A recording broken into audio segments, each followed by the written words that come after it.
So you may have seen that GameStop is closing down its distribution center in Shepherdsville, Kentucky. However, I want to remind you of a few important things today. Number one is May 3rd, 2021, GameStop opens a distribution center in York, Pennsylvania, 700,000 square feet, set to become operational by the start of 2022. July 6th, 2021, GameStop announces that they're opening a distribution center in Reno, Nevada, 530,000 square feet, also set to become operational in the start of 2022.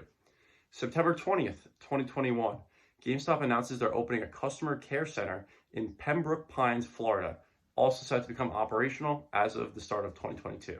So we saw a lot of shifting going on in 2021, and it seemed like in 2022, the company was getting an overview of everything, seeing how everything operated. And now in 2023, it's about profitability. Where can we get rid of excess, what we don't need? And I think that Kentucky distribution center is now seen as excess, considering there's distribution centers now on each coast in York, Pennsylvania, as well as Reno, Nevada. Now you have an East Coast and a West Coast distribution center to carry out those free shipping orders, right, of $59 or more on GameStop's website in 1 to 3 days, free shipping. They can do that with 2 large distribution centers on each coast now, right? Whereas in the middle, yes, maybe it would help a little bit more, but I think Ryan Cohen and the rest of the executives are working out the logistics and understanding, okay, well, we have a big distribution center here, we have a big distribution center here. We don't really need one here. That's at least my viewpoint on it, but you're more than welcome to disagree. But that's kind of how I see the company shifting. And I think all that transition in 2021, you're starting to see now, like, okay, well, we see what we had to transition.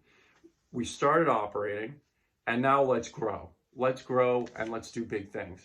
And you might think, oh, well, how is closing something down growing?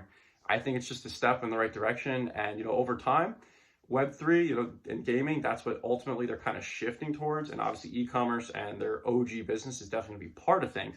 But what I'm saying is Web3 and more of e-commerce is going to be definitely more profitable. So even if some stores are announced to be closing in the coming year, of course, it's going to be seen as negative sentiment. It'll be pushed out there in articles, oh, GameStop's closing more stores, getting closer to closing down, this and that. But I honestly think it's just part of business, right? Where if something's not profitable, you get rid of it, right? It's unfortunate that people lose their jobs in that process, very much so, right?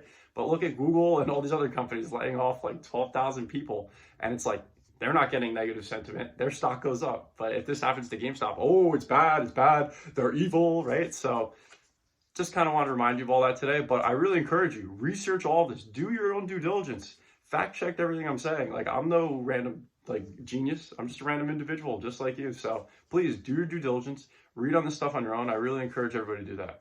Have a good day.